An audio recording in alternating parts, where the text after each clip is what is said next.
de cosas que lo que posibilitaba era una comunicación inmediata con los amigos de Facebook y las anotaciones que ellos te hacían, etcétera, etcétera.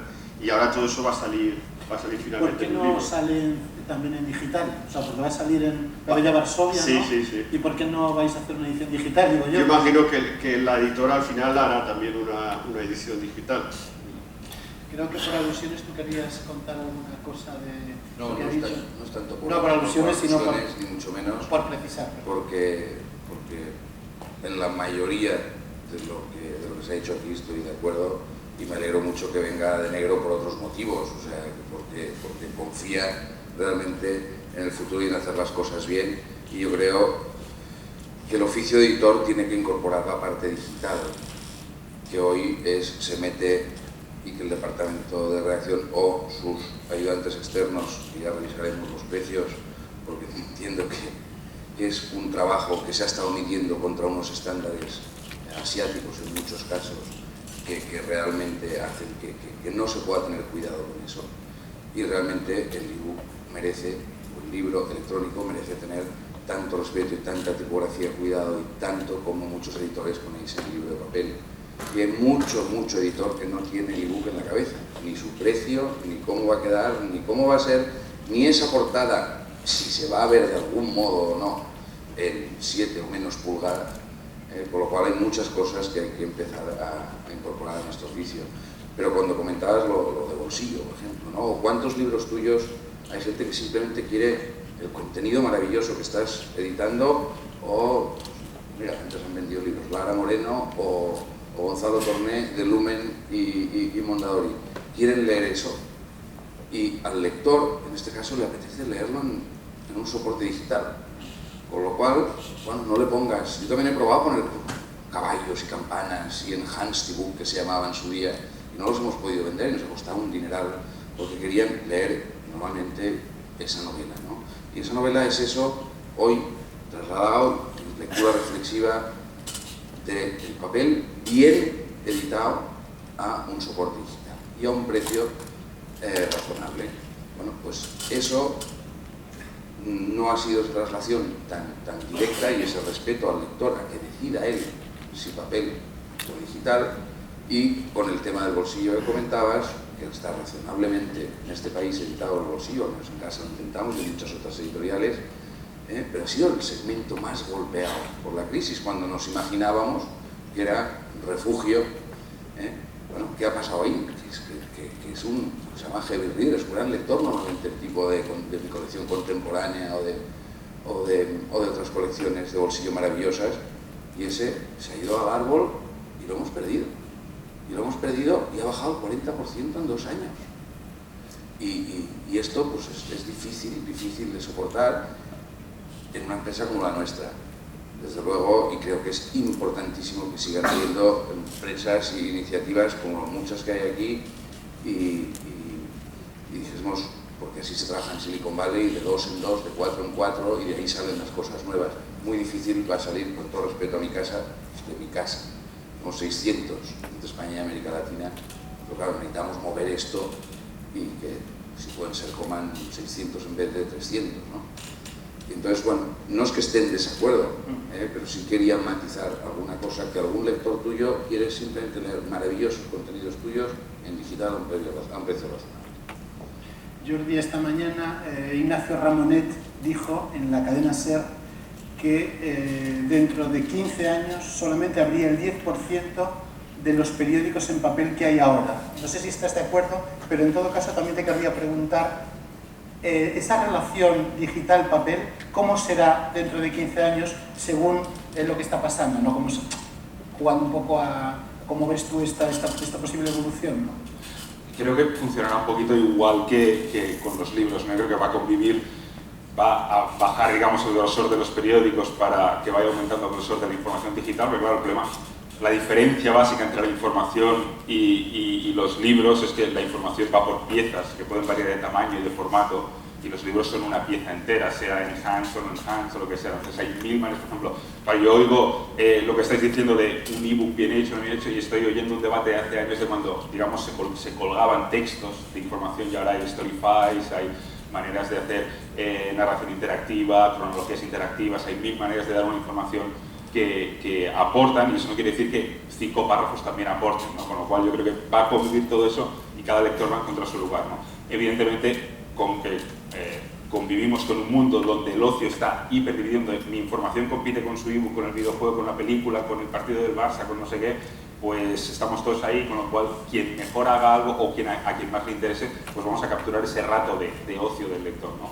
Pero si es en papel o si es digital o tal, ya dependerá del gusto de cada persona, ¿no? Yo creo que el tránsito lento hacia lo digital es inexorable, pero es lento. Y segundo, cuando hablamos de nativos digitales, yo me acuerdo también con los chavales en clase y tal, ellos manejan el iPad como yo manejaba un libro, pero luego les dices, tienes que hacer una redacción de 150 palabras y no saben encontrar en el Pages el contador y lo cuentan con el dedo en la pantalla. Le digo, pero Dios, tienes 18 años, nene, a los 10 ya estabas con esto y vas a contar con el dedito en la pantalla. O sea, no pensemos tampoco que son gente que está en la estratosfera. O sea, buscar una imagen en Google y me la buscan con el buscador normal, Google Image.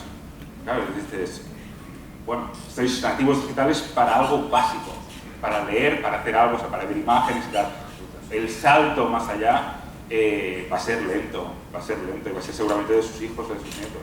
Hace unos días en el Cultural, creo que hace 2 semanas, o quizá la semana pasada, Ignacio Echevarría decía que los jóvenes leen constantemente en el iPad, pero han dejado de leer libros.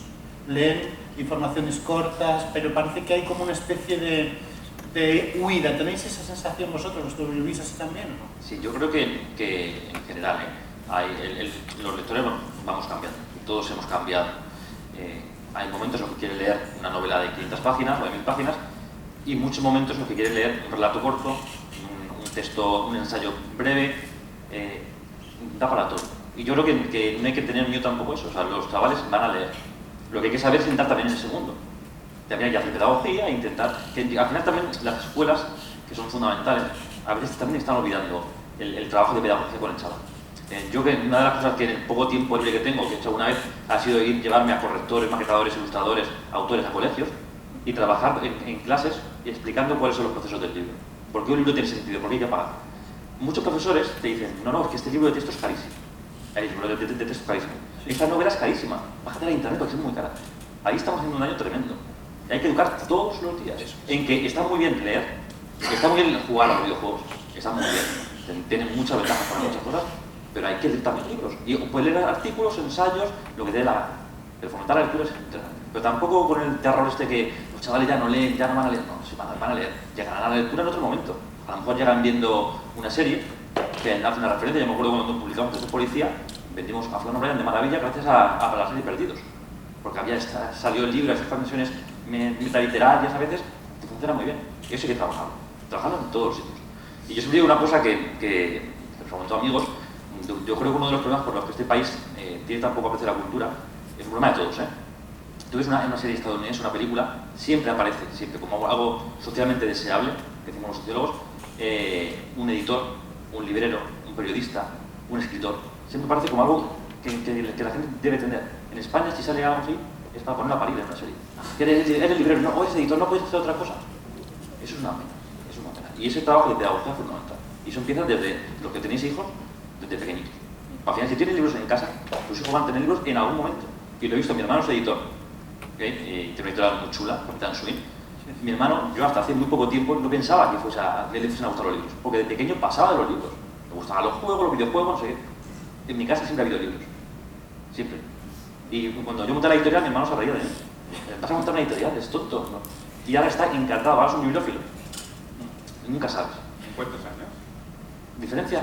No, este proceso de eres tonto a montar una editorial. Muy poco tiempo, 4 años. 4 o 5 años. ¿Y qué pasó ahí? O sea, ¿cómo se No sé, será más... Digo que se podía ligar con los libros. Al psicólogo.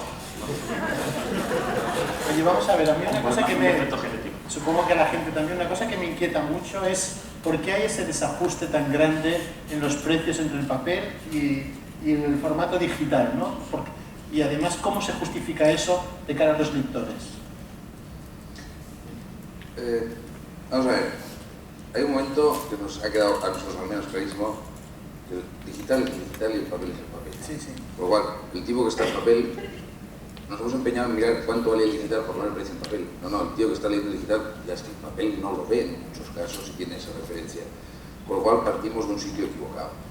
Partimos por muchas razones, y en la cadena del libro que se hablaba ayer, pues autor, agente, ojo, el autor en principio quiere vivir de su libro, está acostumbrado, o sea, en principio un royalty, hay en los contratos límites de aquí no me baje, ¿eh?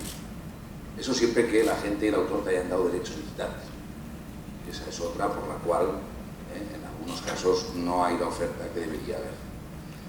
Pero la realidad es que el trabajo de editor y los 2 años que muchos de los autores están trabajando en un libro merecen un justiprecio que seguramente no era el que pusimos al principio, pero no es menos o no está muy lejos del que tenemos ahora. Y bajarlo más, entras en una espiral de comparación, que es que entonces estás haciendo objetos de lujo que vamos a vender muchísimos menos. Y claro, también en el banco en principio se ingresa dinero y no porcentajes, con lo cual pues tenemos que ir con mucho cuidado. Ha habido un desajuste, pero tú miras los precios en España y para nada, y comparado con Francia, son precios más caros en digital, y en muchos casos creo que nos hemos quedado con una cosa que hicimos mal al principio, como decía con Corte Inglés, el ebook es caro. Vais a mirar ahora lo que hemos tenido que reaccionar por habernos equivocado en algunos casos en el último año, y no es así. Ahora, cero siempre es cero. Yo creo que tuvo mucho que ver la pivote, visto desde el sector, pero un poco desde fuera, la llegada de Amazon. En ese sentido es una de las cosas positivas que introdujo Amazon, fue que la gente tuvo que empezar a trabajar en serio. Porque, de hecho, lo contaban muchas veces, los informales. Eran tablas de conversión. Sí, que había momentos en que pensamos que alguien no quería que funcionase el libro de Amazon. Como había interés, que no digo que fuese así, pero parecía. O sea, esos precios están disparatados. Cuando sabes que si vives del papel, al final el papel es lo que te va a dar de comer, eran absurdos. Llega Amazon y empieza a hacer una política de precios muy agresiva y empieza a cambiar los precios continuamente. Y eso sí que ha hecho a que todos los editores, yo el primero, nos replanteemos cómo se trabaja. O sea, yo desde el principio, o sea, mi primer libro costaba muy barato. O sea, yo aposté perdiendo dinero, como digo, porque el libro tuviese un precio que yo creía que era razonable. No muy bajo, pero sí mínimo 50% por nuestro papel y muchas veces más. Porque era la única manera de comentar al lector. Yo creo que es lo que ha pasado. Si lo pones a 20 euros y luego lo pones a 10, la gente piensa que durante un tiempo has estado robando. Y esa percepción ha quedado. Ahora, y el precio es el precio que es complicado todavía, porque no vendemos lo suficiente como para pagar un libro si no estuviese en papel. Ayer también se habló, es el tema, ¿no? Y sí, el gran reto. ¿Cómo conseguimos crear un número de lectores suficiente como para que todo el proceso pueda sobrevivir con costes con un precio PVP de 8, 7 o 6? Es muy difícil, hay que vender muchos ejemplares. Pero bueno, pues ahí está el trabajo, ¿no? Perdón, IVA 21, IVA 4, hay otra razón que hoy, o no sé si se habló ayer porque llegué más tarde. Papel 4%. O sea, esa también es una diferencia importante que se está luchando, lo tiene mucho. Libros un libro. ¿Y cómo te enfrentas tú un poco a la piratería y los derechos de autor, que es un tema que está ahí siempre? Claro, es un mundo que Pachi o Diego viven muy de cerca. Claro, yo si pirateo mi libro pues no me entero. O sea, puede ser, también creo que es ridículo por el precio, también creo que la gente que le interesa mi tema y tal, la gente que sabe la manera en que yo trabajo y tal, pues va a pagar por eso, por el precio que es. Y si otros prefieren no pagar y tal, y igualmente una persona que tampoco le interesa socialmente o no hubiera hecho, o sea, si lo va a leer pirateado, es que o no lo leo o lo he pirateado, ¿no? Con lo cual ya no es un lector mío o no es algo que le interese, ¿no? Con lo cual me fijo en lo que hago y no tengo idea tampoco del descontrol que hay detrás, ¿no? No, el terreno de los escritores, pues fíjate, la piratería es, en fin, un mal tremendo. Yo tengo 2 o 3 novelas que están pirateadas y algún amigo me viene y dice, me he bajado tu novela gratis de internet, ¿no? Están colgadas ahí en internet y dice, bueno, pues si por lo menos la lees, tira que te va. Pero evidentemente es acabar con la profesionalización del escritor en España, cosa que ya prácticamente pues está ocurriendo. Es decir, esa profesionalización que apareció en los años 80 y 90, que era un fenómeno interesantísimo, es decir, la posibilidad de que los escritores pudieran vivir de su trabajo, cosa que era inédita en España. Pues ahora evidentemente la piratería ayuda, junto con la caída de la industria cultural, a que el escritor no pueda vivir de su trabajo, y que un escritor no pueda vivir de su trabajo a mí me parece una cosa bastante triste. En estos momentos hay muchos escritores en España que estaban viviendo de la profesionalización de la literatura, que lo están pasando muy mal, como tú bien sabes. Que quiera intervenir, tenemos como 10-12 minutos, levanta la mano y sí, allá al final.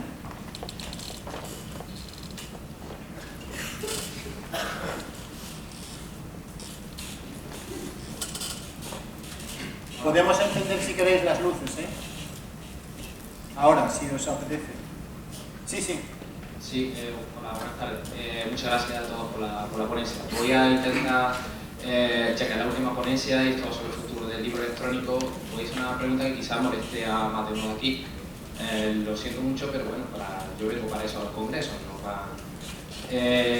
estoy un poco triste porque después de todas las ponencias que se ha hablado sobre el libro electrónico y demás, hemos hablado de formato, hemos hablado de muchas disciplinas con muchos profesionales, lo cual nos da una amplia visión de todo esto, ¿no?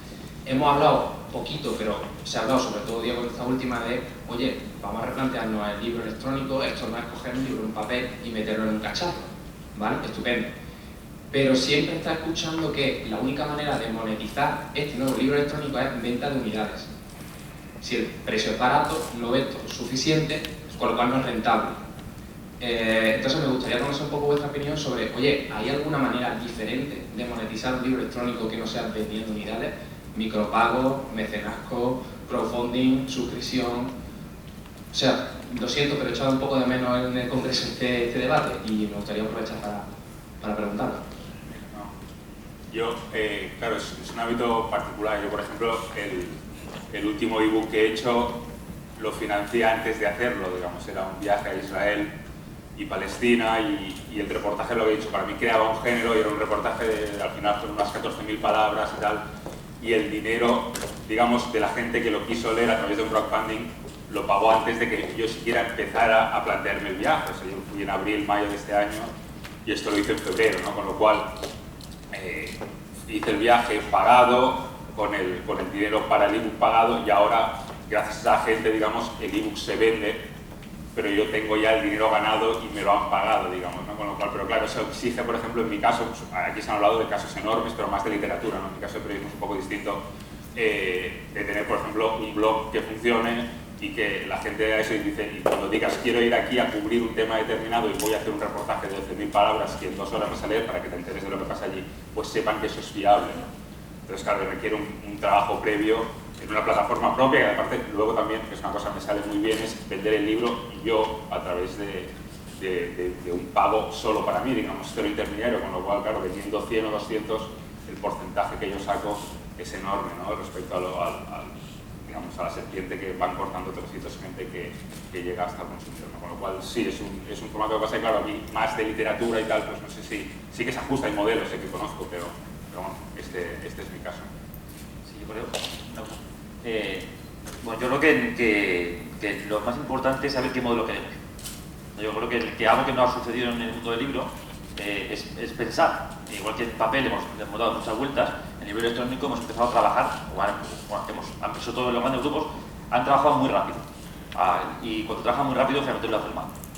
Y lo que decía antes, yo creo también que durante un tiempo, que es un tiempo de adaptación, porque ha llegado la crisis y ha cambiado un poco la situación, pero deberían pensar que tiene que haber pérdidas. Que en un momento así no pasa por perder dinero. Si no me importa a mí, que soy una empresa minúscula, no creo que a Random, Planeta y compañía tengan tanto problema por perder algo de dinero. Siempre y cuando sepas por qué pierdes dinero. Porque sabes que hay que hacer pedagogía, tienes que hacer un libro bueno, tienes que llegar a algo que dentro de 5 años te da de comer. Pero si no inviertes, que es algo que es una palabra que ha desaparecido, porque nos hemos acostumbrado a la época que está el pelotazo y todo tiene que ser muy rápido, las cosas van fatal. ¿Qué es lo que ha pasado? Todo se ha hecho rapidísimo. Conversiones rápidas de todo el catálogo, desastrosas, y eso ha generado muchos problemas. Entonces yo creo que todos estos grupos, de verdad, tienen que empezar a acostumbrarse a que la inversión es fundamental, y la inversión es perder dinero durante un tiempo, ya lo recuperarás. Pero ¿cómo van a ser tus libros electrónicos dentro de 2 o 3 o 4 años? Bueno, después de este fracaso del primero, que era para ti el modélico. El primero lo que he empezado a hacer son aplicaciones. Lo que hacemos cada vez más son aplicaciones. Que es otro, a mí no me gusta demasiado porque no son libros realmente, o sea, ni siquiera tienen ISBN, son más juegos que libros. Pero es lo único que me ha permitido poner a Emily Dickinson, por ejemplo, el proceso de realización de la ilustración, iba pasando del boceto a la ilustración, poner a Emily Dickinson audio, de manera que tienes el texto, los poemas en audio, es lo único que he encontrado. Porque hasta ahora en los soportes, tanto los IPA como los que venden los contenidos, no han querido hacerlo. ¿Por qué? Porque es cierto que en volumen global lo que quieren es que no haya problemas. Y lo más simple era hacer esto. Era casi un Word pasado y eso no daba problemas en ningún dispositivo. Y para evitar problemas se ha perdido la calidad. Entonces yo lo que reivindico a esta gente, también a todos los cristianos, que intenten apostar por la calidad. No, porque la calidad sí que la tienen en los aparatos, sí que la tenéis. Los aparatos son alucinantes cada vez más. Pero sin embargo los contenidos no van al mismo ritmo. O sea, prácticamente no ha cambiado nada, o muy poquito, los contenidos de hace 2 años a lo que puedes encontrar ahora mismo. Muy pocas editoriales han cambiado, y hay 2 años en el cambio que supone tecnológicamente es enorme. O sea, lo que no tiene nada que ver el iPad hace 3 años o 4 con lo que hay ahora. No tiene nada que ver el Kindle Fire hace 1 año con lo que hay ahora. Lo que hemos visto aquí antes, la demostración de cacharros, de los que han sido brutales. Y los contenidos. No cambian, son lo mismo. Pero tú lo que propones en el libro electrónico es como, digamos, ese formato casi multiaudiovisual, ¿no? Que esté ahí todo, que esté el sonido, que esté la imagen, que esté el book trailer. No necesariamente. O sea, no que tampoco, ni un libro ilustrado tiene que tener mucha vida y mucha animación, no es eso. No es eso. Tiene que ser lo que cada uno quiere que sea. O sea, al final es el escritor, es el editor el que tiene que... El papel no siempre es igual. Mis libros tienen diferentes tamaños. Unos van en tapadura, otros no. Unos tienen guardas y otros no. Otros tienes...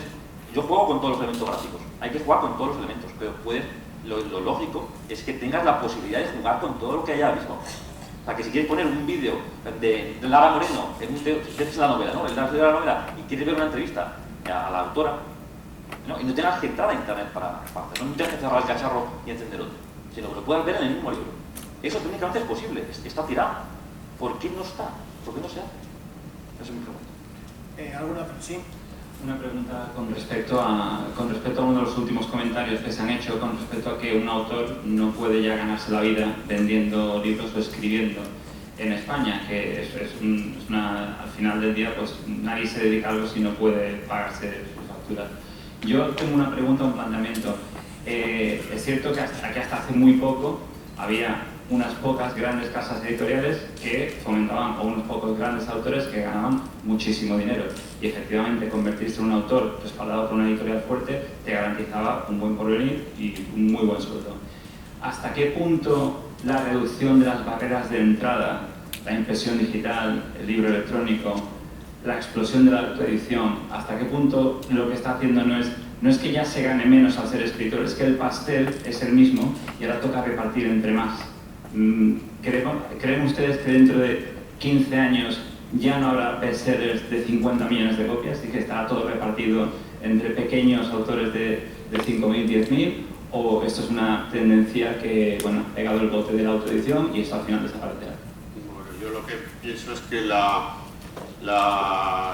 declive de la profesionalización del escritor tiene que ver más con la crisis y no con la autoedición. Sí, yo creo que yo publico en Alfaguara y no, yo creo que Alfaguara si vendo como cualquier otro grupo está vendiendo menos libros es por la crisis, no porque fenómenos de autoedición estén mermando las ventas de los grandes grupos, ¿no? Lo que pasa, lo que yo sí creo es que hay un concepto que aquí nos ha dicho, que es el concepto de literatura y de civilización, que tú, por ejemplo, estás proponiendo una cosa que, claro, que a Emily Dickinson a lo mejor no le gustaba. Es decir, la idea de la autoría y la idea tradicional de la literatura, que por el hecho de ser tradicional no significa que haya que desatenderla, ¿no? Y el sacrificio que exige la literatura. Es decir, estamos hablando, la literatura no es un ocio cualquiera, estamos hablando de opciones de ocio, y estamos hablando de divertimento, estamos hablando de cosas divertidas, pero yo debo recordar que la literatura es un proceso de conocimiento que exige del lector, exige un sacrificio y exige muchas horas. horas en las que si tú te pones a leer, yo que sé, a William Faulkner, pues vas a necesitar muchas horas de soledad en donde no vas a tener que hacer, donde lo mejor es que nadie te interrumpa, si verdaderamente quieres leer a William Faulkner. A lo mejor ya es que ya no queremos leer la literatura y lo que queremos es hacer ver que leemos algo. Es decir, pero el proceso literario en sí mismo es un proceso duro y de sacrificio para el lector. Siempre ha sido así, históricamente ha sido así, y esa es la fuerza civilizadora de la literatura. Entonces, claro, estamos hablando aquí de muchas máquinas que son muy entretenidas, muy divertidas, etcétera, etcétera, etcétera, y yo me divierto muchísimo. Yo soy el primero yo me divierto enormemente con todas estas cosas, pero yo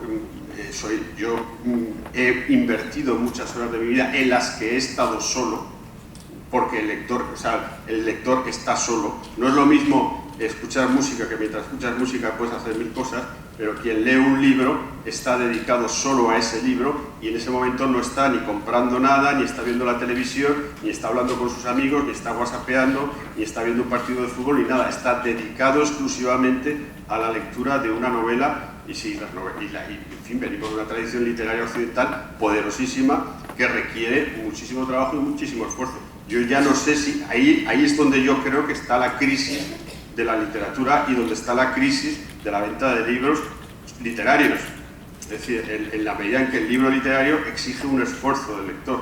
Ahí es donde yo lo veo. Pero hay más novelas ahora. Sí, hay más, sí, efectivamente hay más, pero claro, se vende poco, No, de todas maneras, fíjate, una cosa que contaba antes, cuando hablaban de los autores indies, lo que hacen cuando tienen mucho éxito, inmediatamente un grupo los ficha, que es el caso de Sombras de Grey o de Eloy Moreno en España. Y aquí en España no se venden 50 millones de ejemplares. Cuando uno tiene mucho éxito, vende 1 millón, a lo mejor sumando puede ser que llegues a 3 millones, pero realmente eso no es la media normal, ¿no? Perdona, ¿tú querías hacer un comentario? Sí, por no dejar la pregunta de los micropagos o el crowdfunding o modelos de negocio, nosotros estamos intentándolo valorar todo. Y digo nosotros, digo que antes por las oficinas de los diversos randoms del mundo pues han pasado muchísima gente y son muchísima más gente que nosotros para valorar estos modelos de negocio. En España a veces hemos querido ir más rápido, que a veces es posible, que otros sitios, y quizá hay que empezar por lo básico, pero evidentemente estamos estudiando, apoyando, estamos en plataformas que hay de suscripción, incipientes, cosas de crowdfunding se están mirando y seguramente tenemos gente dedicada en la casa para nuevos modelos de negocio, porque estoy seguro que esto en 20 años va a ser bien distinto.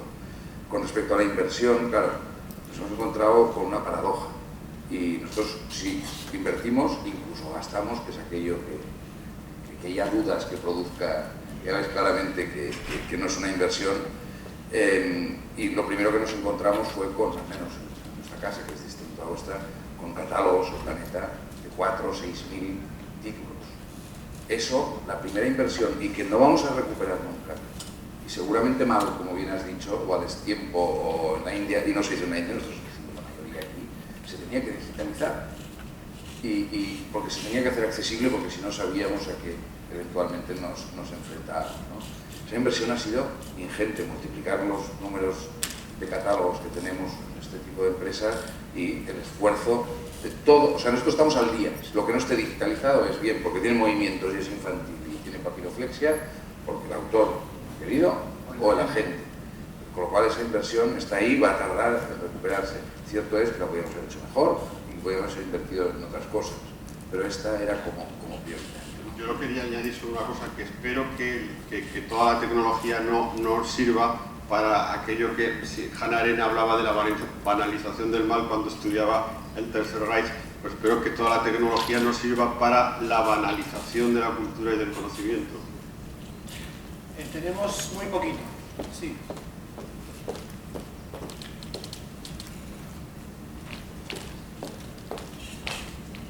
Es la última pregunta porque ya estamos rebasando el tiempo.